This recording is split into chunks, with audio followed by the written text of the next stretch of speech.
तो कैसे हो आप लोग। आज हम क्या पढ़ने वाले हैं, वास्तविक संख्या।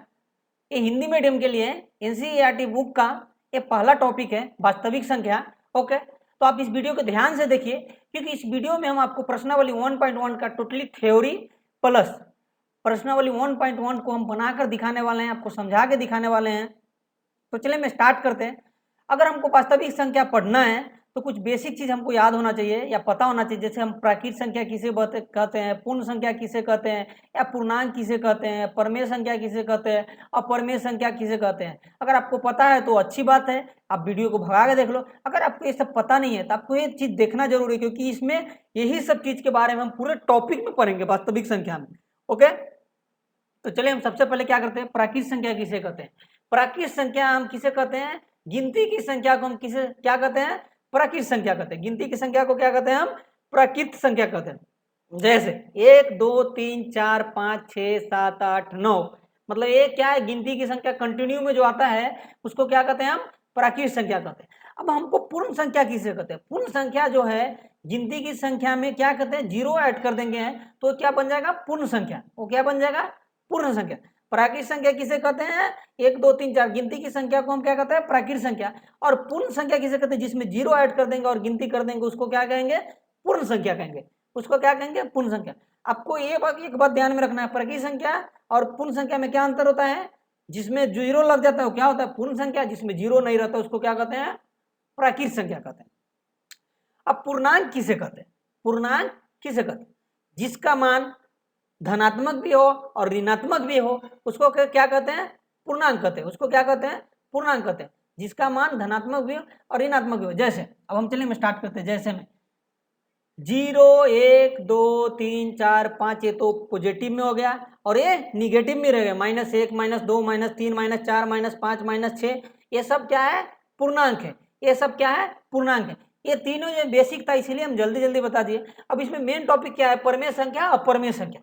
परमेय संख्या किसे कहते हैं, परमेय संख्या हम उसे कहते हैं जिसको P बटे Q के रूप में हम लिख सकते हैं। अब जैसे 5 बटे 7, 5 बटे 7, हम ये क्या है, एक परमेय संख्या। क्यों, क्योंकि हम इसको P बटे Q के रूप में लिख सकते हैं। क्यों है, क्योंकि P बाई Q के रूप में हम लिख सकते हैं। अब 1/2 आपसे कोई पूछे, अगर 1/2 आपसे कोई पूछो कि ये परमेय संख्या है या नहीं है, अगर ये 1/2 आपसे कोई पूछे कि ये परमेय संख्या है या नहीं है, तो आप क्या कहोगे, ये परमेय संख्या है, क्योंकि ये P बटे Q के रूप में लिखा हुआ है। अब आपसे कोई पूछे कि 3 परमेय संख्या है या नहीं, तो आपको क्या रहेगा, क्योंकि ये तो P बटे Q के रूप में लिखा हुआ नहीं है, तो इसीलिए परमेय संख्या नहीं है। तो आपको क्या करना है, आप ये भी परमेय संख्या है, ये भी परमेय संख्या। तो आप सोच रहे होंगे सिर्फ 3 है तो कैसे परमेय संख्या है। नहीं, ये परमेय संख्या है, क्योंकि हम इसको बटा में 1 लिख सकते हैं। P बाई Q, 3/1 हम इसको लिख सकते हैं। अब बताओ ये P बटे Q के रूप में हुआ कि नहीं हुआ, इसीलिए यह परमेय संख्या है। अगर आपसे कोई पूछे, अगर बाई सपोज आपसे कोई पूछे कि 15 परमेय संख्या है या नहीं, परमेय संख्या है। क्यों है, क्योंकि हम इसको बटा के रूप में 1 लिख सकते हैं। ओके, अगर आपसे कोई पूछ दे फिर कि अगर आपसे पूछे कोई कि 4 परमेय संख्या है या नहीं है, क्यों है, क्योंकि हम इसको बटा के रूप में लिख सकते हैं, P बटे Q के रूप में हम लिख सकते हैं, क्योंकि बटा लगा के कुछ नहीं रहता तो हम 1 दे देते हैं, इसीलिए यह परमेय संख्या है। अब नेक्स्ट पे चलते हैं, हमारा नेक्स्ट क्या है, अब नेक्स्ट एग्जाम्पल बताते हैं हम आपको। नेक्स्ट जो है हमारा, अगर मान लो आपको कोई चीज पॉइंट में रहे 2.1, अब बताओ कि यह परमेय संख्या है कि नहीं। जो भी अंक पॉइंट में रहता है वो भी क्या होता है, परमेय संख्या होता है, क्योंकि हम इसको भी क्या कर सकते हैं, P बटे Q के रूप में लिख सकते हैं। अब 21 के P बटे Q के रूप में कैसे लिखेंगे, 21 पहले लिख देंगे, ओके, बटा ऊपर, और फिर बटा का साइन देंगे। और जो ये जो जीरो था ना, ये जो पॉइंट था, इसके बदला एक अंक के बाद एक अंक के बाद पॉइंट है, इसलिए हम क्या करेंगे, यहाँ पे 1 पे 0 लिख देंगे, मतलब नीचे 10 आ जाएगा। इसीलिए हम इसको P बटे Q के रूप में लिख सकते हैं, इसीलिए ये क्या है, परमेय संख्या है। इसीलिए यह क्या है, परमेय संख्या है। अगर आपसे कोई पूछे कि 2.4 परमेय संख्या है या नहीं, तो आप कह सकते हो कि 2.4 परमेय संख्या है, क्योंकि ऊपर 24 लिखेंगे और ये जीरो कट जाएगा और नीचे क्या आ जाएगा, 10 आ जाएगा, इसीलिए यह परमेय संख्या है। ओके, अब चलिए अब आपको इतना तो समझ में आ गया होगा परमेय संख्या किसे कहते हैं, जिसको हम क्या कर सकते हैं, जिसको P बटे Q के रूप में हम लिख सकते हैं, वह क्या है, परमेय संख्या। जहां जहां P जो है तो क्या होना चाहिए, पूर्णांक होना चाहिए, और नीचे Q जो है जीरो के छोड़ के बाकी सब क्या होना चाहिए, पूर्णांक होना चाहिए। जीरो के छोड़ कर बाकी सब क्या होना चाहिए, मतलब उस Q में जो है ना नीचे जीरो नहीं आना चाहिए, और ऊपर जो है जीरो भी पकड़ के जो पूर्णांक है उसको क्या कहते हैं, परमेय संख्या कहते हैं। जहां P बटे Q जो है पूर्णांक होना चाहिए और Q जो है जीरो को छोड़ के बाकी सब पूर्णांक होना चाहिए, तभी यह क्या है, परमेय संख्या है। ओके, अब हम चलिए बात करते हैं अपरमेय संख्या के बारे में। अपरमेय संख्या, अब रूट टू ये क्या है, एक अपरमेय संख्या। रूट टू एक अपरमेय संख्या, या रूट थ्री एक अपरमेय संख्या। अब आप सोच रहे होंगे कि रूट टू जो है से रूट टू के नीचे तो हम ऐसे लिख सकते हैं ना, रूट टू के नीचे क्या लिख सकते हैं, रूट टू के नीचे हम यहाँ पे एक लगा सकते हैं, यहाँ पे एक लगा सकते हैं, और एक यहाँ पे बटा दे के एक लगा सकते हैं, तो ये तो P बटे Q के रूप में हो गया, ये तो P बटे Q के रूप में हो सकता है। चाहे अगर मान लो आपका कहना है कि रूट थ्री एक ऐसा अपरमेय संख्या, आप बोल दिए, ऐसे बोल सकते हो ना कि एक ऐसा अपरमेय संख्या, क्योंकि हम इसके बटा में तो एक लिख सकते हैं, तो नहीं, इसके बटा में जो है हम एक लिख सकते हैं, लेकिन हमको एक बात का ध्यान में रखना पड़ेगा, एक बात का ध्यान रखना पड़ेगा कि P जो है क्या होना चाहिए, पूर्ण संख्या, पूर्णांक होना चाहिए, और Q भी जो है जीरो को छोड़ के बाकी सब क्या होना चाहिए, पूर्णांक होना चाहिए। तो पूर्णांक में हमारा क्या है, या तो धनात्मक होता है, नहीं तो ऋणात्मक होता है गिनती की संख्या, क्योंकि इसमें रूट नहीं होता है, इसीलिए हम इसको, अब मान लो आपको कहना है कि नीचे वाला तो अब मान लो कि पूर्णांक है, लेकिन ऊपर वाला तो पूर्णांक नहीं है, मतलब ये सारा अगर कंडीशन है तभी ये परमेय संख्या होगा, नहीं तो अपरमेय संख्या। ऊपर वाला तो पूर्णांक है ही नहीं, तो कैसे होगा अब परमेय संख्या। तो आपको एक बात ध्यान में रखना चाहिए कि अगर रूट में रहे तो आप कभी भी वो नहीं गलती करना, क्योंकि नीचे लिख के P बटे Q, रूट में जो भी रहे वो क्या होता है, एक अपरमेय संख्या होता है। रूट में जो रहता है वो क्या होता है, एक अपरमेय संख्या होता है। रूट में जो भी रहता है वो क्या होता है, अपरमेय संख्या। नीचे वाला, अब क्यों अपरमेय संख्या, नीचे वाला क्या रहता है, पूर्णांक, लेकिन ऊपर वाला तो पूर्णांक है नहीं, इसीलिए क्या है, अपरमेय संख्या। अब हमको क्या पढ़ना है, वास्तविक संख्या। वास्तविक संख्या किसे कहते हैं, ये टॉपिक का ही नाम है, तो इसके बारे में तो पता होना चाहिए ना। तो अब तक जो नंबर हमने पढ़े ना, जितना भी पूर्णांक, प्राकृतिक संख्या, ये सब क्या है, वास्तविक संख्या, ये सब क्या है, वास्तविक संख्या। ओके, अब चलिए नेक्स्ट पे चलते हैं। नेक्स्ट हमारा इससे भी इजी है, आप इसको चाहो तो नोट कर सकते हो, नहीं तो मेरे को लगता है आपको मुंह पे ही मौजबानी याद हो गया होगा, या मुंह पे याद होगा, आपको दिमाग में बैठ गया होगा। तो चलिए मैं स्टार्ट करते हैं। ओके, अब नेक्स्ट हमारा इसका इसी टॉपिक का थ्योरी जो होगा उसके बारे में पढ़ते हैं। तो हमारा क्या है, यूक्लिड विभाजन प्रमेय का। और आप एक बात ध्यान में रखो, आप इस वीडियो को लास्ट तक देखो, क्योंकि इस वीडियो में हम प्रश्नावली 1.1 का हम टोटली क्वेश्चन बताने वाले हैं। ओके, मान लो ये भाग 6 से 25 में भाग देते हैं, फिर 5 से 12 में भाग देते हैं, फिर 7 से कितना में 49 में भाग देते हैं। ये तीनों को हम भाग दे लेते हैं, क्या होगा यहाँ पे, 6 चौक 24, 5 दूना 10, शेषफल क्या बचा 2, और 7 सते 49, और शेषफल क्या बता हमारा यहाँ पे 0। ओके, अब हम 25 को क्या बोलते हैं, 25 को क्या बोलते हैं, भाज्य। 6 को क्या बोलते हैं, भाजक। 4 को क्या बोलते हैं, भागफल। और 1 को क्या बोलते हैं, शेषफल। 6 को क्या बोलते हैं, भाजक। 25 को क्या बोलते हैं, भाज्य। और 4 को क्या बोलते हैं, इसको क्या बोलते हैं, भागफल। और इसको क्या बोलते हैं, शेषफल। अब हमारा भाग, अब कुछ नहीं करना, अगर आप भाग चेक करने का नियम जानते हो, या आपको कभी ना कभी कोई बताया होगा भाग चेक करने का नियम, वो हमको यहाँ पे क्या करना है, फॉर्मूला लिख देना है। भाज्य इज इक्वल टू भाजक इंटू भागफल प्लस शेषफल, क्या है, प्लस शेषफल। ओके, हमको ये आना चाहिए, प्लस शेषफल। ओके, प्लस शेषफल। ओके, अब हमको क्या करना है, अब मान लो कि हम क्या करेंगे, भाज्य को क्या मानते हैं, ए, भाजक को क्या मानते हैं, बी, और भागफल को क्या मानते हैं, क्यू, और शेषफल को क्या मानते हैं, आर मानते हैं। ओके, तो इससे हमारा एक फॉर्मूला निकल सकता है। भाज्य के सामने क्या लिखेंगे, भाज्य के सामने ए लिखेंगे। ए इज इक्वल टू क्या होगा, ए, क्योंकि हम ये क्यों लिखे, क्योंकि यहाँ पे ए इसको माने थे, तो भाज्य के नीचे क्या लिखेंगे, ए इज इक्वल टू कितना होगा। अब भाजक को क्या माने थे, भाजक को हम क्या माने थे, बी, तो भाजक को क्या लिखेंगे, भाजक के नीचे बी लिखेंगे, और फिर नीचे क्या लिखेंगे उसके, फिर क्या करेंगे उसके आगे गुना का साइन देंगे। फिर भागफल को क्या माना था हमने, भागफल को क्यू माना था। देखो क्यू माना था, जो जो सर्कल बन गया है उसको हम लिख रहे हैं। भागफल को क्यों माना, क्या माना था, क्यू माना था। ओके, प्लस शेषफल, शेषफल को क्या माना था हमने, आर माना था। शेषफल को क्या माना था, आर माना था। तो ये हमारा एक फॉर्मूला निकल गया। अब ये फॉर्मूला क्या रहेगा, a is equal to B Q plus r, a is equal to b into q plus r. Okay, अब क्या है, अब इसका मतलब क्या होगा, अब आप ये सोच रहे हो कि इसका मतलब क्या होगा। आपको बता दे कि कैसे भी रहेगा, कैसे भी रहेगा, तो ये जो है बी, ये जो बी है और ये जो आर है, या तो ये 0 के बराबर रहेगा, नहीं तो इससे ये छोटा रहेगा। मतलब भाजक जो है शेषफल से भाजक, ये जो है 0 जो है या तो 0 रहेगा, नहीं तो इससे भाजक से हमेशा शेषफल क्या रहेगा, छोटा रहेगा। इसीलिए हम लिखे कि शेषफल जो है बी से शेषफल जो है ना, भाजक भाजक जो है हमेशा शेषफल भाजक से जो है हमेशा शेषफल क्या रहेगा, छोटा रहेगा। ओके, या 0 के बराबर रहेगा, या 0 के बराबर रहेगा। ओके, इतना तो आपको समझ में आ गया होगा। ओके, अब चलिए, अब इसको हम अप्लाई करेंगे अब नेक्स्ट थ्योरी में। ओके, चलिए सबसे पहले क्या है हमारा क्वेश्चन। ओके, अब सबसे पहले हमारा क्या क्वेश्चन है, आप उसको स्क्रीनशॉट ले लो या नोट कर लो। अब हमारा क्या है, यूक्लिड विभाजन एल्गोरिथम, यूक्लिड विभाजन एल्गोरिथम। इसमें हमको कुछ नहीं ज्यादा करना है। चलिए हम एक एग्जांपल लेते हैं, जैसे एक एग्जांपल लेते हैं 16 और 19। 16 और 19 को हमको क्या करना है, 16 और 19 को हमको क्या करना है, एचसीएफ निकाल देना है, भाग विधि से एचसीएफ निकाल देना है। 16 और 19 को हम क्या करेंगे, एचसीएफ निकाल देंगे। तो 16 और 19 को भाग लेंगे, एक मतलब 1 टाइम्स 16। ओके, 1 दफा में क्या हो जाएगा 16, और यहाँ पे 3 उतरेगा। और फिर ये जो 3 है, ये जो फिर कितना है, ये जो 16 है इसके यहाँ पे उतरेगा, अगर आपको एचसीएफ आता है। ओके, अब फिर क्या करेंगे, 3 पचे 15, फिर क्या होगा, 1 उतरेगा, और फिर ये कहाँ चला जाएगा, ये वाला 3 अंदर चला जाएगा। ओके, और 3 दफा में क्या लग जाएगा, यहाँ पे 0 आ गया। जब तक 0 नहीं आता तब तक हम भाग देना या एचसीएफ निकालना हम नहीं छोड़ते हैं। तो हमारा ये होगा।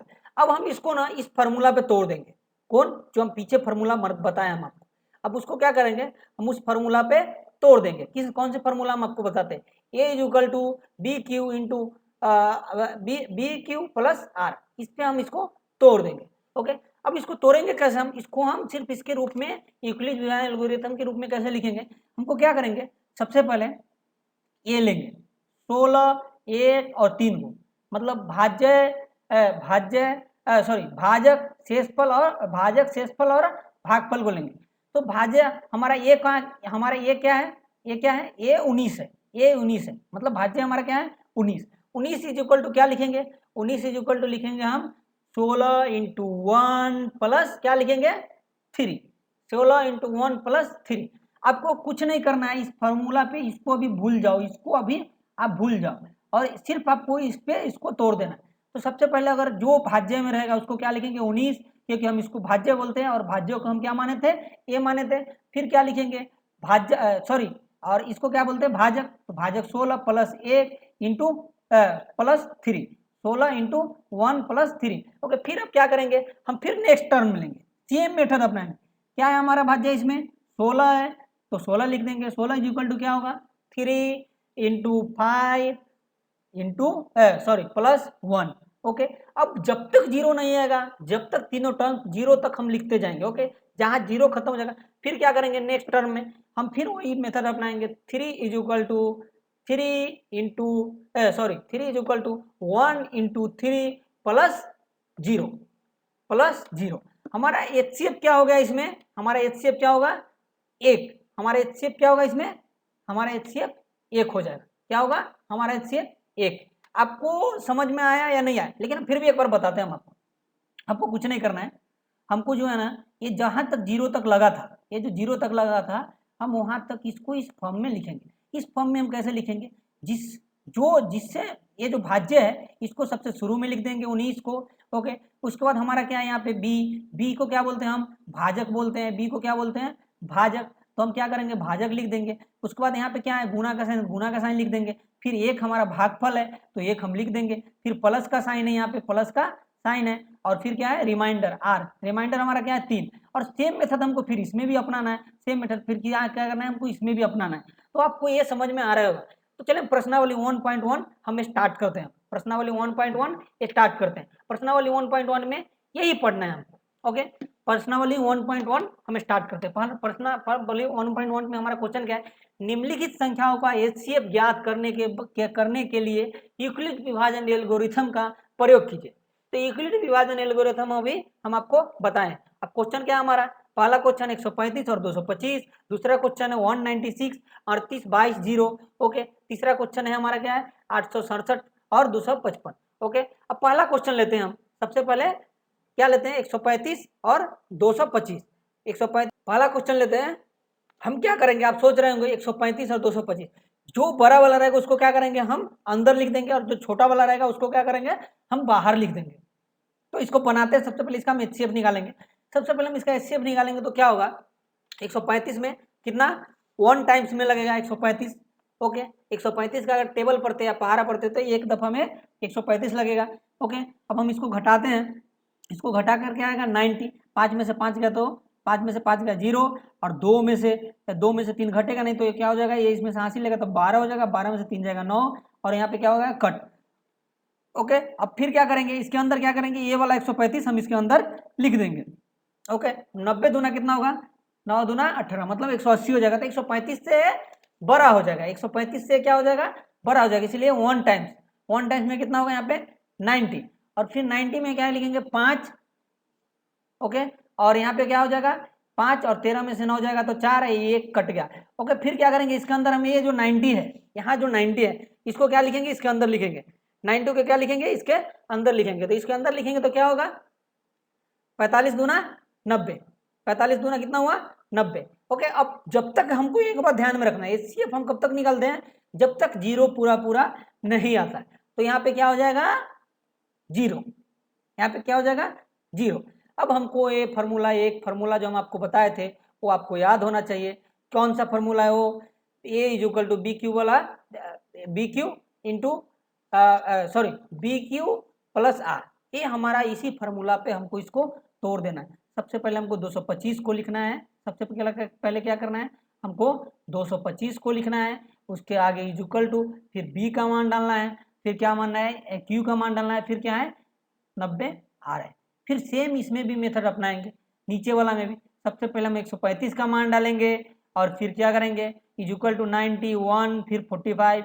ओके, तो हमको ये बात ध्यान में रखना है। तो चलिए हम स्टार्ट करते हैं यूक्लिड विभाजन थ्योरी के रूप में। एक क्या यहाँ पे क्या बोला है क्वेश्चन भी हमको ध्यान में रखना है। क्वेश्चन में यूक्लिड विभाजन का प्रयोग कीजिए, यूक्लिड विभाजन का इसमें प्रयोग कीजिए। ओके, तो अब चलिए हम स्टार्ट करते हैं। सबसे पहले हमारा क्या है 135 is equal to 255 is equal to क्या होगा, बी का मान क्या है 135, बी का मान क्या है 135। फिर क्यू का मान क्या है, क्यू का मान क्या है हमारा इनटू का साइन देंगे, और फिर क्यू का मान 1 है। ओके, 1 लिखेंगे, और फिर क्या है आर का मान, शेषफल का मान क्या है 90 है, तो फिर 90 लिखेंगे। ओके, फिर क्या लिखेंगे 90। अब क्या करेंगे हम, फिर 135 है 135।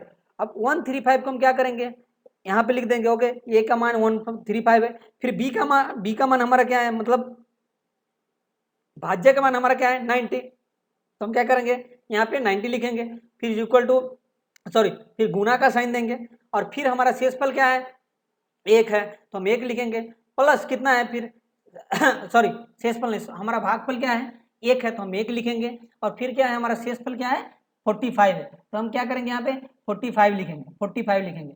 ओके, अब फिर हमारा क्या है, फिर क्या है 90, हमारा भाज्य क्या है फिर 90 है, फिर 90 इज इक्वल टू कितना होगा 45 इंटू कितना होगा 45 इंटू 2, और यहाँ पे क्या करेंगे जीरो। शेषफल हमारा क्या आया था यहाँ पे जीरो, शेषफल क्या आया था यहाँ जीरो आया था, शेषफल हमारे यहाँ पे क्या आया था जीरो, तो हम जीरो लिख देंगे। अब जब जहाँ जो इसमें जीरो आ जाएगा, जिसमें हम जीरो लिखेंगे, जिसमें क्या करेंगे हम जीरो लिखेंगे, और जो यहाँ पे रहेगा 45, मतलब जिसका जो बी का मान रहेगा वो हमारा क्या हो जाएगा, वो हमारा एचसीएफ हो जाएगा। क्या हो जाएगा हमारा एचसीएफ हो जाएगा। ओके, आपको इतना समझ में आ रहा होगा, हमारा 45 क्या हुआ हमारा एचसीएफ हो गया। ओके, अब चलिए सेकेंड क्वेश्चन में चलते हैं। सेकेंड क्वेश्चन इससे भी आसान है बनाना। ओके, अब सेकेंड क्वेश्चन हमारा क्या है 196 बाई 38 22 0। तो सबसे बड़ा रहेगा उसको अंदर लिखेंगे, सबसे छोटा रहेगा उसको बाहर लिखेंगे। अब इसको हम क्या करेंगे 196। ओके, वन टाइम्स में लगेगा 196, आप गुना करके देख सकते हो। ओके, फिर क्या करेंगे इसको 12 में से 6 गया 6, और क्या होगा यहाँ 17 में से 9 गया 8। ओके, और फिर क्या करेंगे, ये 2 में से 1 गया 1, क्योंकि ये इसमें से हासिल है 186। ओके, अब फिर क्या करेंगे यहाँ पे 2 उतार देंगे। कौन सा 2 उतारेंगे यहाँ पे, भाग में जैसे हम उतारते हैं। ओके, अब हम इसको लगाएंगे 9 टर्म्स, मतलब 196 में 9 से हम गुना करेंगे तो क्या आएगा 1764। अब हम इसको घटाते हैं, अब हम क्या करते हैं इसको घटाते हैं, इसको घटाएंगे तो क्या आएगा 980। ये क्या होगा बताते हैं, 12 में से 4 गया तो 8, अभी क्या हो जाएगा 5, 15 में से 6 गया तो 9, 7 में से 7 गया 0, और 1 में से 1 गया तो कट कुट। मतलब अब क्या करेंगे वन ये जो आया 980, अब क्या करेंगे इससे कितना होता है 5, अगर 196 से अगर 5 में हम गुना करेंगे तो क्या आ जाएगा यहाँ पे 980। अब ये पूरा कट गया, अब क्या हुआ पूरा कट गया। ओके, ये क्वेश्चन ये सबसे इजी क्वेश्चन था इस बुक में, तो इसको हम क्या करेंगे, हमको ये फार्मूला याद होना चाहिए। कौन सा, a is equal to B q गुने प्लस आर, मतलब a is equal to B Q plus r, हमको ये फार्मूला याद होना चाहिए। अब हम इस पे लिख देते हैं। सबसे पहले क्या करेंगे 38 220 लिखेंगे, फिर इज इक्वल टू का साइन देंगे, फिर क्या लिखेंगे 196 लिखेंगे जो हमारा भाज्य है, फिर क्या करेंगे भागफल लिखेंगे 195, फिर क्या करेंगे 0 लिखेंगे, फिर क्या करेंगे 0 लिखेंगे, और हमारा जो एचसीएफ क्या हुआ, हमारा एचसीएफ 196, हमारा एचसीएफ क्या हुआ 196। ये सबसे आसान क्वेश्चन था आपको बनाने के लिए। ओके, अब क्वेश्चन नंबर हम 3 पे चलते हैं। 867 और 255, 867 और 255, तो चले हम इसको कैसे बनाएंगे, इसको बनाने का भी इससे सेम मेथड है। सबसे पहले क्या करेंगे, हम इसको एचसीएफ निकालेंगे, जो बड़ा वाला रहेगा उसको अंदर लिखेंगे, जो छोटा वाला रहेगा उसको हम बाहर लिखेंगे। अब कितना दफा 3 टाइम्स, अब 3 टाइम्स लगाएंगे तो क्या होगा 765, कितना आएगा 765, मतलब 255 में 3 से अगर गुना करते हैं तो 765 आ जाएगा। फिर क्या करेंगे, हम इसके नजदीक पहुंचना था, अब फिर क्या करेंगे हम यहाँ पे 7 में से 5 गया 2, और 6 में से 6 गया तो 0, और 8 में से 1 गया तो 8 में से 7 गया तो 1, और 102 में क्या करेंगे हम 255 लगाएंगे। 102 में अगर 55 लगाएंगे तो क्या करेंगे यहाँ पे 102 में अगर 2 से गुना करते हैं तो कितना आएगा 204, इसके नजदीक में पहुंच जाएंगे। ओके, तो 102 में अगर 2 से गुना करें तो 204 आ गया। अब फिर क्या करेंगे 5 में से 4 255 में से 204 गया तो क्या होगा यहाँ पे 51, क्या होगा 51, और 51 के नीचे क्या लिखेंगे, ये वाला 102 हम यहाँ पे अंदर लिख देंगे, एक ये वाला 102 अंदर लिख दिए, और उसके बाद क्या करेंगे फिर हम क्या करेंगे 51 दूना 102, अब ये पूरा कट गया तो क्या आएगा हमारा शेषफल 0। अब हम इसको क्या करेंगे किस फार्मूला के रूप में लिखेंगे, a is equal to B Q plus r, a is equal to B Q plus are, तो ये 167 क्या है हमारा ए है, इज इक्वल टू क्या देंगे साइन। ओके, फिर 255 इंटू 3 प्लस 102। ओके, फिर क्या करेंगे 255 क्यों लिखे आपको पता है, ये इसका जो मान है भाज्य है उसको क्या करेंगे, सेकेंड स्टेप हमारा क्या है, हमारा देखो सबसे पहले फर्स्ट स्टेप हमारा क्या रहेगा, फर्स्ट स्टेप को तो हमने लिख डाला, फर्स्ट स्टेप को क्या किया हम लिख दिए। ओके, अब हम क्या करेंगे सेम मेथड क्या करेंगे हम सेकेंड स्टेप में अपनाएंगे। सेकेंड स्टेप हमारा क्या है ये है। ओके, सेकेंड स्टेप में हम अपनाएंगे। ओके, फिर थर्ड में क्या अपनाएंगे, ये पूरे को हम लिखेंगे। ओके, आपको इतना समझ में, अब फर्स्ट स्टेप तो लिख लिया, अब सेकेंड स्टेप में हमारा भाज्य क्या है, ए का मान क्या है 255, और फिर क्या करेंगे हम बी का मान लिखेंगे, तो बी का मान हमारा क्या है 102, बी का मान क्या है हमारा 102, फिर क्या है Q का मान क्या है 2, और R का मान क्या है 51 कहाँ पे है यहाँ पे है, इसका रिमाइंडर बचा है मतलब शेषफल बचा है। और फिर क्या करेंगे थर्ड स्टेप लिखेंगे 102 इज इक्वल टू 51 इंटू कितना होगा 102 is equal to 51 into 2 plus 0। अब हमारा जो एचसीएफ इसमें क्या हुआ 51।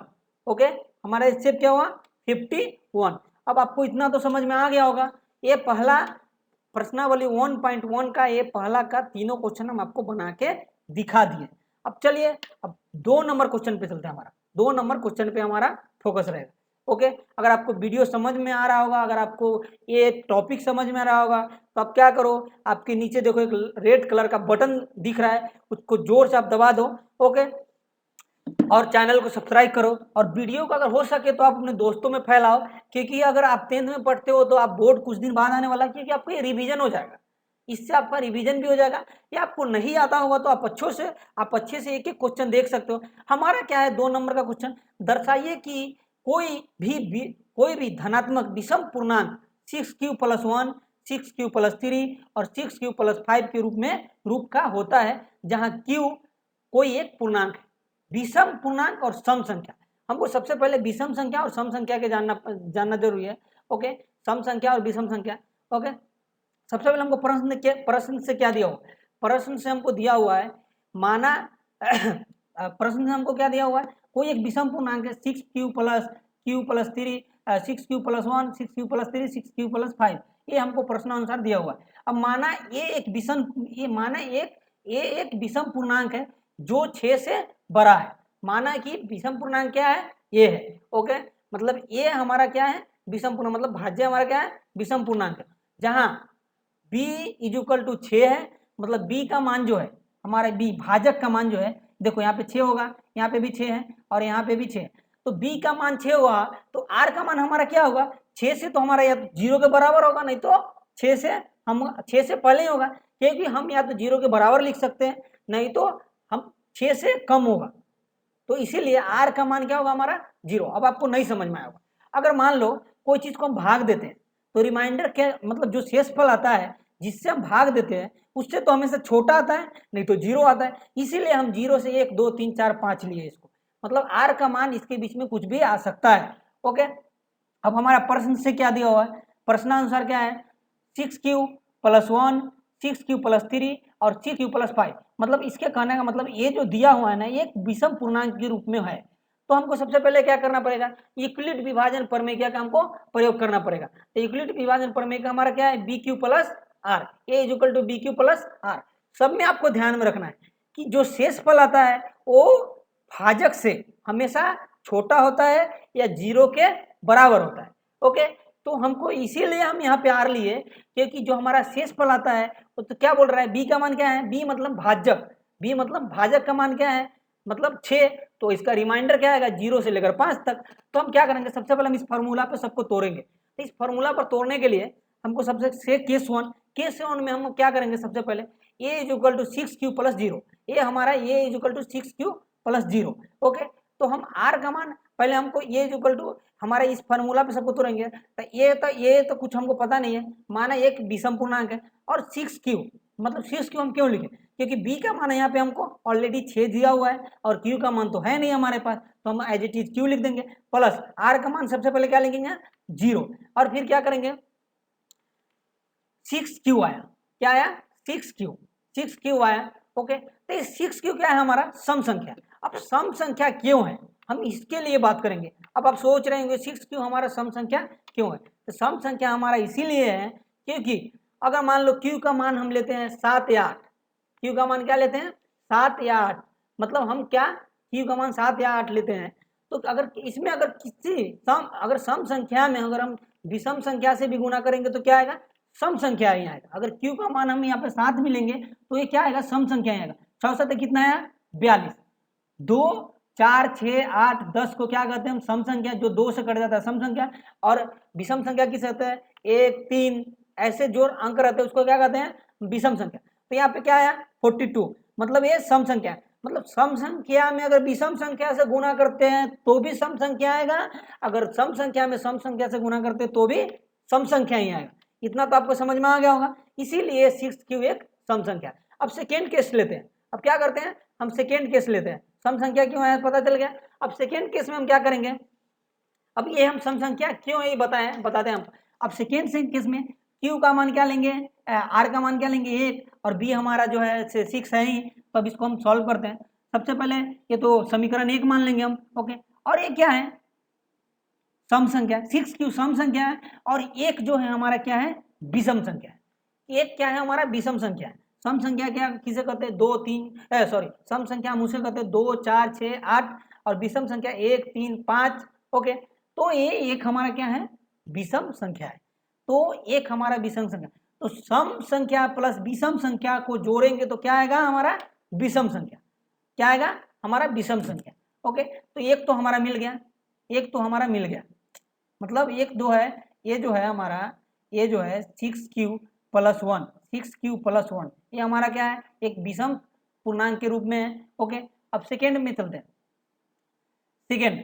ओके, आपको एक बात जैसे हम जोड़, अलजेब्रिक जोड़ में हमको क्या याद रखना पड़ता है, माइनस प्लस कितना होता है, माइनस होता है, माइनस माइनस माइनस होता है, या प्लस प्लस प्लस होता है। वैसे इसमें हम उसी तर्ज पे हम क्या लिखेंगे, सम संख्या प्लस विषम संख्या विषम संख्या होता है, सम संख्या प्लस सम संख्या क्या होता है, सम संख्या होता है। अब चलिए case three, case three, case three में हम क्या करेंगे, आर का मान क्या लिखेंगे 2, आर का मान क्या लिखेंगे 2, तो आर का मान 2 लिखेंगे तो क्या आ जाएगा यहाँ पे, सम प्लस सम, सम प्लस सम, सम प्लस सम मतलब सम संख्या।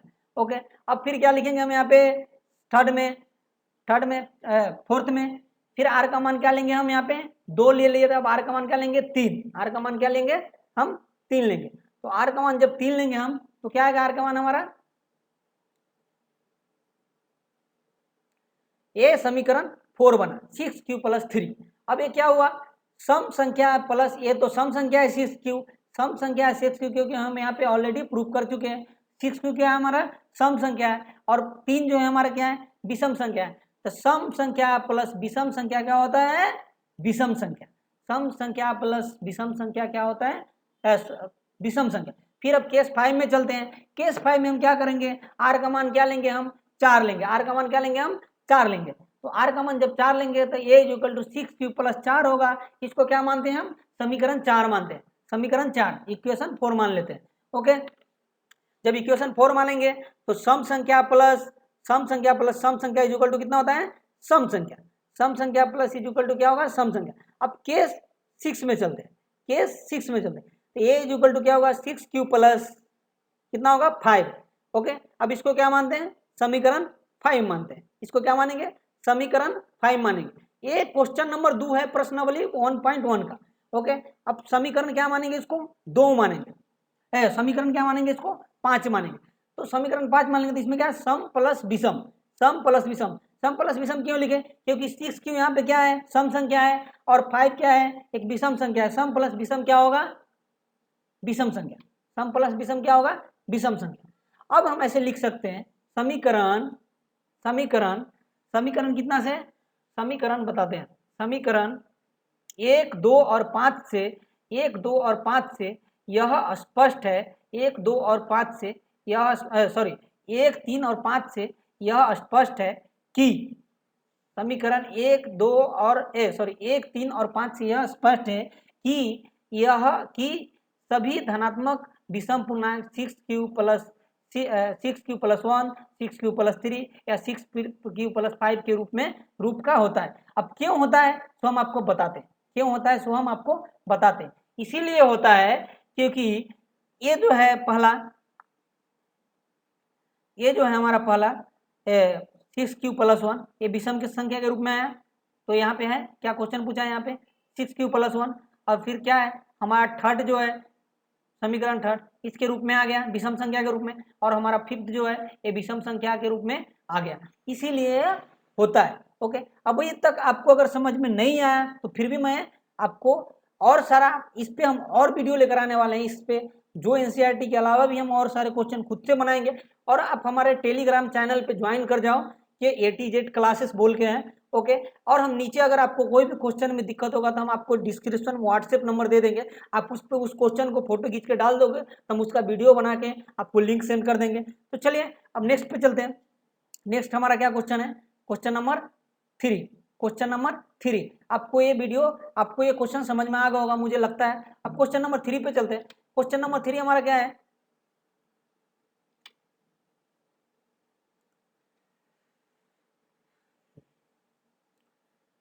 देखो क्या दिया हुआ, किसी परेड में 6 से 16 सदस्य वाली एक सेना आर्मी की टुकड़ी को 32 सदस्यों वाली एक आर्मी की बैंड के पीछे से मार्च करना है, और दोनों समूहों को समान संख्या वाले स्तंभों में मार्च करना है।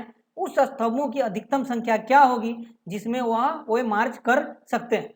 अब क्या करना है हमको, इसमें कुछ भी नहीं करना, हमको एचसीएफ निकाल देना है। इसमें क्या करना है, हमको एचसीएफ निकाल देना है।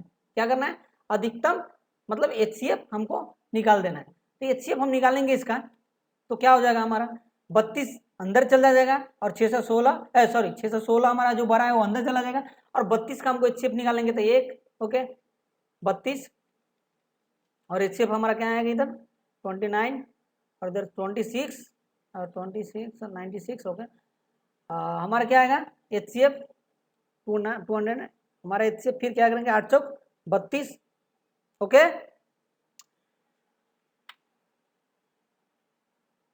और यहाँ पे क्या आ गया 0। हमारा जो एचसीएफ आएगा वही हमारा क्या होगा आंसर। हम क्या करेंगे, वही हमारा क्या होगा आंसर। हमको एचसीएफ जो हमारा 8 आ गया वो हमारा क्या होगा एचसीएफ। तो कितनी संख्या होगी 8 स्तंभ, मतलब कितनी स्तंभ होगी 8 स्तंभ, ओके। अब हम क्वेश्चन नंबर 4 पे चलते, क्वेश्चन नंबर 4 पे चलते। क्वेश्चन नंबर 4 पे चलेंगे। क्वेश्चन क्या है, यूक्लिड विभाजन का प्रयोग करके दर्शाइए कि किसी धनात्मक पूर्णांक का वर्ग किसी पूर्णांक m के लिए 3m प्लस 3m+1 के रूप का होता है, ओके। ये वीडियो थोड़ा लंबा हो रहा है लेकिन फिर भी आप ध्यान से देखो। तो इसमें क्या बता रहा है, सबसे पहले हम क्या करेंगे यहाँ पे उत्तर, ओके। हमारा क्या क्वेश्चन है, माना ए के लिए, ओके ए के लिए b इक्वल टू कितना है 3, मतलब हमारा हम ए के लिए मानते हैं तो b का मान क्या हो जाएगा 3 होगा, ओके। जहां r का मान क्या होगा 0 1 2, ओके। क्योंकि r का मान हमेशा क्या रहता है, या तो 0 के बराबर 0 रहता है, नहीं तो क्या होता है 3 से छोटा रहेगा, मतलब हमारा भाजक से शेषफल हमेशा छोटा रहता है। तो इसीलिए r का मान 0 1 2 मान लिया। अब क्या करेंगे हम सेम फार्मूला पे, आपको फार्मूला याद होना चाहिए a equal to bq plus r। तो हमको क्या करना है, यूक्लिड विभाजन प्रमेय का हमको प्रयोग करना है। इसमें यूक्लिड विभाजन प्रमेय का अगर प्रयोग करते हैं तो a equal to bq plus r होता है, ओके। जहां r का मान क्या रखेंगे 0 रखेंगे इसमें, तो b का मान क्या है ऑलरेडी 3 दिया हुआ है और r का q तो एज इट इज है और r का मान 0 रखेंगे तो क्या होगा 3q आएगा, ओके। अब हम क्या करेंगे, दोनों को वर्ग करेंगे, मतलब स्क्वायर करेंगे। तो दोनों के स्क्वायर करेंगे तो क्या आएगा, एक क्वेश्चन बनाने का एकदम आसान तरीका, ए स्क्वायर इज इक्वल टू क्या आएगा 3 इंटू अंदर में 3 हम ऐसे लिख सकते हैं, okay 3 in bracket 3 Q square, okay इतना तो आएगा ना, ओके। अब फिर क्या करेंगे, हमको सबसे पहले हमको क्या करना है माना, क्योंकि हमको 3 लाना है यहाँ पे, क्योंकि हमको यहाँ पे 3 लाना है इसीलिए हम 3 बाहर लिख दिए। हम चाहे तो इसको अंदर भी लिख सकते हैं 3 के स्क्वायर 3 पूरा ब्रैकेट को, क्योंकि हम इसमें 3 पहले ऑलरेडी माना क्या है यहाँ पे 3q स्क्वायर जो अंदर वाला है 3q square is equal to m माना। तो अब हमारा क्या आ जाएगा a इज इक्वल टू कितना आएगा, a इज इक्वल टू हमारा आएगा 3m क्यों आया, क्योंकि हम ये अंदर वालों को क्या माने थे, हम m माने थे, अंदर वालों को क्या माने थे हम m माने थे, इसीलिए हमारा 3m आ गया, ओके। अब नेक्स्ट में चलते हैं। नेक्स्ट हमारा टर्म क्या रहेगा इसमें, फिर r का मान क्या लिखेंगे हम, r का मान 1 रखेंगे, r का मान हम 1 रखेंगे। तो a equal to 3q plus 1, a equal to 3q plus 1 आएगा हमारा, ओके। अब दोनों को वर्ग करने पर, दोनों तरफ से वर्ग करने पर, तब वर्ग करने पर क्या आया 3q के होल स्क्वायर प्लस, अब हम इसको a प्लस b के होल स्क्वायर पर तोड़ सकते हैं, a प्लस b के होल स्क्वायर का होता है a square plus b square plus 2ab। तो a का मान हमारा क्या है, ये हमारा क्या है, ये हमारा क्या है 3q, तो a के स्क्वायर हो गया, फिर b हमारा क्या है 2, फिर क्या है a स्क्वायर प्लस 2ab, तो 2 और a का मान क्या है 3q, अब b का मान क्या है 1, तो 1 लिख दिए गुना में है, ओके। और फिर क्या है b square, a plus b का होल स्क्वायर हमको याद होना चाहिए, तो यहाँ पे क्या होगा b स्क्वायर। अब हम इसमें से अब इसको क्या करेंगे, अब नेक्स्ट हमारा क्या रहेगा, नेक्स्ट हमारा एकदम आसान है, इसको क्या करेंगे 9q लिखेंगे, क्योंकि अगर ये स्क्वायर करेंगे तो 3 3 9 q के होल स्क्वायर, q के स्क्वायर हो जाएगा प्लस q के स्क्वायर प्लस 6 3 दूना 6, सबसे पहले क्या करेंगे हम गुना करेंगे डिजिट में तो 3 दूना 6 या 6 में 1 से गुना करेंगे तो 6, और यहाँ पे q है तो q प्लस 1 के स्क्वायर कितना आता है 1 होता है, ओके। अब जो है हमको क्या लाना है यहाँ पे देखो 3m प्लस 1 लाना है, 3m+1 लाना है तो हम क्या करेंगे, ये 1 को छोड़ देंगे और ये दोनों में से हम क्या करेंगे, ये कॉमन ले लेंगे, 3 कॉमन लेंगे इसमें से। अगर मान लो हम इसमें से 3 कॉमन निकलेगा तो 3 कॉमन लेंगे ये दोनों में से, तो 3 कॉमन लेंगे तो यहाँ पे 3 3 9, 3q plus 3q plus 2, 3q plus 2q, 3 plus 2, 3 plus 3q plus 2q होता है यहाँ पे, ओके सॉरी 3q प्लस यहाँ पे क्या हो जाएगा 3q plus 2q, 3q plus 2q होगा, ओके। अब हमको क्या करना है, हमको तो 3 लाना है, 3m+1 तो 1, अब हम 1 यहाँ पे लिखेंगे, बाद में लास्ट में क्या लिखेंगे, हम 1 लिखेंगे, ओके, क्योंकि यहाँ पे इसका तो कॉमन नहीं लिए तो 1 लिखेंगे। अब क्या करेंगे, अब इसको हम क्या मानेंगे, इसको हम m मान लेंगे, इसको क्या करेंगे हम m मान लेंगे। 3q प्लस 2q को क्या मानते हैं, हम m मानते हैं, तो क्या आएगा हमारा आंसर 3 = 3m+1। अब 3m+1 क्यों है, क्योंकि यहाँ पे 3 तो एज इट इज हमारा बाहर है ही, 3 तो एज इट इज हमारा बाहर है ही, इसको क्या माने थे पूरे क्या 3q प्लस 2q के हम क्या माने थे यहाँ पे m माने थे, ओके। 3q² प्लस 2q को क्या माने थे, m माने थे हम, ओके। इसीलिए हमारा क्या गया यहाँ पे 3m+1, ओके। अब चलिए, अब नेक्स्ट मतलब हमारा r का मान क्या लिखना है, 2 लिखना है, r का मान हमको क्या लिखना है 2 लिखना है। तो r का मान हमको जब 2 लिखना है तो क्या करेंगे, a = 3q प्लस 2। अब हम क्या करेंगे, दोनों को वर्क करेंगे, सेम मेथड अपनाना है हमको, क्या इसके रूप में लाना है या लिखना है, मतलब इसके रूप में होता है या नहीं, तो इसके रूप में हुआ। अब सेकेंड, अब थर्ड क्या क्वेश्चन रहेगा, करेंगे हम 3q प्लस, दोनों को वर्क करेंगे तो क्या आएगा 3q² प्लस 2²। अब हम इसको सेम मेथड अपनाएंगे, a प्लस b के होल स्क्वायर पर इसको भी हम तोड़ देंगे, तो a प्लस b के होल स्क्वायर पर तोड़ेंगे तो यहाँ पे क्या आएगा 3q के whole square plus 2 plus 2 into 3q plus 2 into 3q into 2 plus 2 के होल स्क्वायर। अब 3 3 9q के होल स्क्वायर प्लस 18, देखो 18 कैसे, 3 दूना 2 3 6, 2 3 6, 6 दूना यहाँ पे कितना आएगा, सॉरी 2 3 जा 6 और 6 यहाँ पे क्या होगा, सॉरी यहाँ पे क्या होगा, सॉरी मिस्टेक हो गया है, यहाँ पे क्या होगा 3 और यहाँ पे क्या होगा 3 दूना 6, 6 दूना यहाँ पे 12 होगा, सॉरी 12q प्लस 3 कहाँ से आया, +3 +1। अब +3 और +1 कहाँ से आया हम बताते हैं आपको, 2 दूना 4, 2 दूना 4, मतलब इसका स्क्वायर करेंगे तो 4। हमको क्या लाना है यहाँ पे, 1 लाना है, हमको क्या लाना है यहाँ पे 1 लाना है, इसीलिए 3 + 1 हम इसको लिख सकते हैं, 3 + 1 लिख सकते हैं। अब इस दोनों में से अगर हम कॉमन निकालते हैं, इन दोनों में से अगर हम कॉमन निकालते हैं तो क्या होगा हमारा, कितना कॉमन निकलेगा यहाँ से 3, हमको क्या लाना है 3, हमको इस तीनों में से अगर कॉमन निकालेंगे तो 3 निकलेगा कॉमन। अब 3 निकालेंगे कॉमन तो क्या आएगा 3 = 3 के स्क्वायर, ओके। और यहाँ पे क्या होगा 6 दूना कितना होगा 3 यहाँ पे क्या है 12 है, तो यहाँ पे क्या होगा 4 होगा, 4q होगा, क्या होगा यहाँ पे 4q + 1। अब इस पूरे को क्या मानेंगे हम m मानेंगे, इस पूरे के क्या मानेंगे m मानेंगे, और ये जो +1 है हम यहाँ पे +1 लिख देंगे, +1 लिख देंगे, ओके। अब इसको हम +1 लिख दिए, आप क्वेश्चन को जो है ना इसको स्क्रीनशॉट ले लो, ओके। अब इसको हम +1 लिखेंगे तो यहाँ पे क्या आएगा 3m, क्या आएगा, इसको पूरे के m मानेंगे तो 3m + 1, मतलब इसके रूप का ये होता है, मतलब क्या आंसर आया, इसके रूप का यह होता है, इसके रूप का क्या होता है, यह होता है, ओके। अब क्वेश्चन नंबर 5 पे चलते हैं, ओके। इसमें थोड़ी सी मिस्टेक हो गई है, यहाँ पे स्क्वायर है, यहाँ पे क्यू है, और यहाँ पे क्या है 12 है, यहाँ पे क्या है 4 है, ओके। अब चलिए हम स्टार्ट करते हैं नेक्स्ट क्वेश्चन।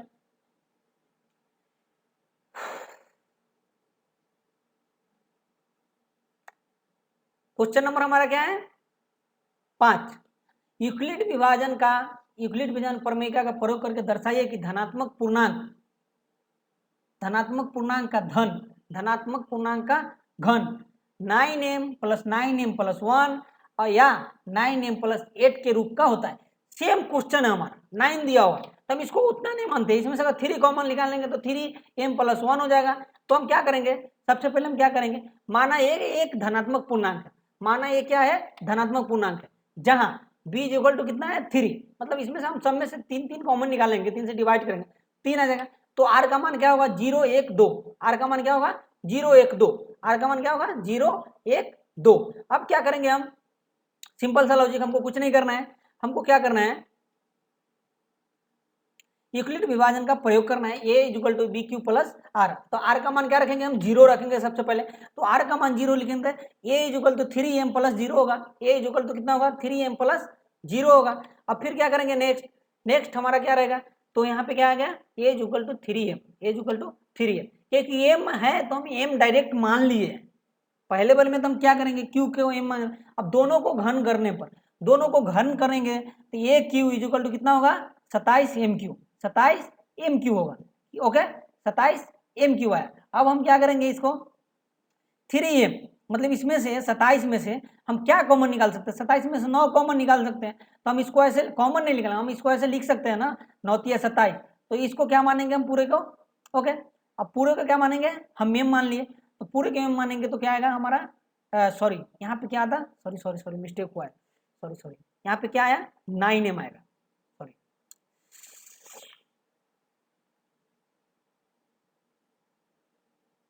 यहाँ पे क्या आएगा 9m आएगा।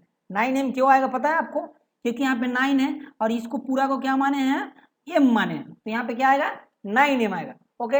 अब नेक्स्ट पे चलते हैं, नेक्स्ट हमारा क्या रहेगा, r का मान क्या लिखेंगे हम पे 1 लिखेंगे, r का मान क्या लिखेंगे 1 लिखेंगे, तो r का मान 1 लिखेंगे, तो यहाँ पे क्या होगा घन, मतलब दोनों को घन करने में, तो r का मान 1 रखेंगे तो क्या होगा 3, b का मान 3q plus 1, 3q plus 1, okay. अब हम इसको इस पे तोड़ देंगे, या उसको हम q की जगह पे m भी लिख सकते हैं, जब इसको इस फार्मूला पे तोड़ेंगे तो क्या आएगा 3m, इसको हम मान लेते हैं m ही, ओके। अगर मान लो हम इसको m ही लिख देते हैं, r नहीं लिखते यहाँ पे, क्यों नहीं लिखते हैं, इसका m ही लिख देते हैं क्योंकि आपको आसान होगा, क्योंकि हम q लिख दिए थे मिस्टेक से, ओके। तो इसको m ही लिखते हैं, तो क्या होगा हम इसको a प्लस बी के होल क्यूब पे तोड़ेंगे, तो a cube plus b Q plus 3a square plus b plus 3b square into a, okay. अब हम क्या करेंगे इस पे तोड़ेंगे, तो हमारा a का मान क्या है, यहाँ पे a का मान 3m है, तो 3m क्यू होगा, b का मान क्या है 1 क्यू होगा, फिर हमारा क्या है 3, तो 3m बाहर लिख देंगे, फिर a स्क्वायर हमारा क्या है 3m है, तो 3m का स्क्वायर प्लस फिर क्या है हमारा यहाँ पे क्या है b, तो b हमारा 1 है तो 1 लिखेंगे इंटू में, फिर प्लस का साइन देंगे, फिर क्या करेंगे हमारा 3 यहाँ पे है, ओके 3 हम लिखेंगे, फिर क्या है हमारा b का मान, तो b का मान हमारा 1 है और 3 का फिर लिख देंगे। अब हम इसको अच्छा से तोड़ेंगे, अब हम इसको अच्छा से तोड़ेंगे, तो अच्छा से तोड़ेंगे तो हमको हमारा क्या आएगा यहाँ पे, हमारा जो आएगा यहाँ पे सबसे पहला यहाँ पे 3 तिया 9, 9 तिया 27, अगर 3 का टेबल हम 3 बार, अगर 3 का क्यू हमारा क्या होता है 27 और m के क्यू m क्यू लिख देंगे, फिर हमारा यहाँ पे क्या है 1 है प्लस 1 है, प्लस 1 है, इसको हम सबसे लास्ट में लिख देंगे, ओके यहाँ पे लिख दिए। और क्या करेंगे फिर 3 में 3 से गुना करेंगे और फिर 1, तो 3 तिया 9 और 9 तिया 27, मतलब इसका क्या होगा 3 तिया 9 हुआ है और 9 में 3 से गुना करेंगे तो 27 और यहाँ पे क्या आ जाएगा एम स्क्वायर, क्योंकि यहाँ पे एम स्क्वायर है तो एम स्क्वायर आ जाएगा। अब फिर क्या करेंगे यहाँ पे 3 से गुना करेंगे 9 में, 3 से 3 में गुना करेंगे तो 3 तिया 9 और एम एज इट इज हम लिख देंगे। इतना तो आपको समझ में आ गया होगा। अब हमको क्या लाना है 9m प्लस 1, तो 1 को हम छोड़ देते हैं, 1 को हम क्या करते हैं छोड़ देते हैं। अब इसमें से हम कॉमन निकाल लेते हैं, हमको क्या लाना है हमको 9 लाना है, यहाँ पे देखो यहाँ पे 9 लाना है हमको, सबसे पहले 9 लाना है। हम क्या करेंगे इन तीनों में से क्या कॉमन लेंगे 9 कॉमन लेंगे, तो 9 कॉमन लेंगे तो क्या आएगा हमारा 3m Q plus 3m square plus m आएगा, ओके। अब हम क्या करेंगे ये जो प्लस 1 है हम यहाँ पे प्लस 1 लिख दिए। अब हम इसको क्या करेंगे पूरे को हम m मान लेंगे, ये जो ब्रैकेट में अंडर ब्रैकेट में उसको क्या मानेंगे हम m मान लेंगे। तो हमारा क्या है दूसरा आ गया, हमारा दूसरा भी प्रूफ हो गया, 9m प्लस 1 हमारा प्रूफ हो गया। यहाँ पे देखो 9m प्लस 1 हमारा प्रूफ हो गया, ओके। अब नेक्स्ट पे चलते हैं, r का मान क्या लिखेंगे हम यहाँ पे, r का मान हम क्या लिखेंगे r का मान क्या लिखेंगे 2, तो 3q प्लस क्या होगा यहाँ पे 2, तब दोनों को क्या करेंगे घन करेंगे, दोनों का क्या करेंगे घन करेंगे। तो सेम मेथड अपनाएंगे हम, a प्लस बी के whole cube is equal to कितना होगा इतना, इस पे हम तोड़ देंगे इसको, जब इस पे तोड़ेंगे हम क्योंकि घन नहीं कि हमारा हमारा क्या काम करना था, यहाँ पे इसको ब्रैकेट देके यहाँ पे क्या करना क्यू, फिर यहाँ पे भी इसको पूरे को ब्रैकेट देके फिर इसको घन करते, हम डायरेक्ट कर दिए। तो घन करने पर हमारा क्या है 27m³ plus 54m³ 54m² plus 36m plus 8 हमारा ये आ गया। आप उस फॉर्मूला पे उसको तोड़ दो। कौन से फॉर्मूला पे आपको समझ में आ गया, इस फॉर्मूला पे a प्लस बी के होल क्यू के फॉर्मूला पे इसको तोड़ दोगे तो 3 मतलब 27m³ प्लस ये क्या पे आएगा 2 दूना 4 2 6, यहाँ पे 8 लिख दिए उसके बदला। ओके 3 9 9 27 27 दूना 54 होता है। ओके यहाँ पे क्या होगा 3 दूना 3 चौका 12 12 तिया 36, यहाँ पे 36m लिख दिए। अब क्या करेंगे इसमें से फिर क्या कॉमन लिखाएंगे, हमको क्या लाना है 9m प्लस 8 लाना है, m प्लस के रूप में होता है, मतलब ये हमको सिद्ध करना था, ये प्रूव करने वाला क्वेश्चन था। अब हम क्या करेंगे, हमको सबसे पहले क्या करना है, हमको 9 लाना है। 8 तो हमारा आ ही गया, ऑलरेडी यहाँ पे 8 है, हमको 9 लाने के लिए तीनों में से क्या करेंगे, हम इस तीनों में से कॉमन लेंगे। तो इस तीनों में से कॉमन लेंगे तो हमारा 9 लाना है तो 9 कॉमन लेंगे, तो 9 कॉमन लिए तो 3m³ plus 6m³ plus 4m plus हमारा 8 है, सो हम 8 लिख देंगे। अब ये पूरे ब्रैकेट में इसको क्या मानेंगे, हम m मानेंगे, इसको क्या मानेंगे, हम m मानेंगे। जब इसको m मान लिए तो 9m प्लस 1 आ गया, 9m प्लस 1 आ गया। तो ये हमारा प्रश्नावली 1.1 का टोटली क्वेश्चन था। आप वीडियो को ध्यान से देखे होंगे तो आपको हर एक क्वेश्चन आपको हम बना के दिखा दिए। कुछ जगह पे छोटी सी मिस्टेक हुआ था जहाँ पे हम सुधार कर दिए। ओके, क्योंकि ये जब हम लिखते हैं स्क्रिप्ट, जब हम इसको बनाते हैं, जब कंटेंट बनाते हैं तो थोड़ा मोड़ा मिस्टेक होता है तो हम वहाँ पे सुधार दिए। और आप क्या करो, आपको अगर ये क्वेश्चन अगर आए, ये ज़्यादा से ज़्यादा 2 या 3 नंबर का एग्जाम में से एक क्वेश्चन रहेगा अगर बिहार बोर्ड में, अगर आपको ये वीडियो अगर आपको ये आपको अच्छा से आना 1.1 तो आपको क्या करो, आप नहीं एक बार और बना लो इसको, ठीक है, और मेरे वीडियो से आप मिला लो, या इसको हम और भी तरीके से बना सकते हैं। फिलहाल हम यही तरीका बताएं आपको। और अगर आपको कोई क्वेश्चन में डाउट है या कोई क्वेश्चन में प्रॉब्लम है, यार कोई अदर बुक का भी कोई भी क्वेश्चन हो, आप क्या करो, हम नीचे व्हाट्सएप नंबर दे देंगे, आप उस पर क्या करोगे, आप उस क्वेश्चन का फोटो खींच के अगर हमको डाल देते हो, अगर वो क्वेश्चन सही रहा तो हम उसका सोल्यूशन बना के आपको उसका लिंक हम भेज देंगे। ओके, या आप हमारे टेलीग्राम चैनल को ज्वाइन कर लो, उस पर हम नए नए अपडेट लाएंगे। और 10th का जो है हम कंटिन्यू, हम आपको उसके 10th के जो बुक है ना उसके बारे में हम कंटिन्यू अब क्या करेंगे, अगला वीडियो में 1.2 के बारे में पढ़ेंगे, और उसका जो है ना हम लिंक जो है ना इसके डिस्क्रिप्शन में दे देंगे। ये जो है ना एक तरह से लाइव ही रहेगा आपको। ओके, हफ्ता में 3 दिन रहेगा लाइव। ओके, और इसका जो अप टू डेट है ना कहाँ पे मिलेगा आपको, टेलीग्राम चैनल पे, या तो टेलीग्राम चैनल का हम लिंक दे देंगे, या आप सर्च कर सकते हैं ATZ क्लासेस, आप उसको ज्वाइन कर लो, वहाँ पे नए नए अप टू डेट आएंगे। ओके, तो चलिए, थैंक यू, मिलते हैं अगला वीडियो में 1.2 में।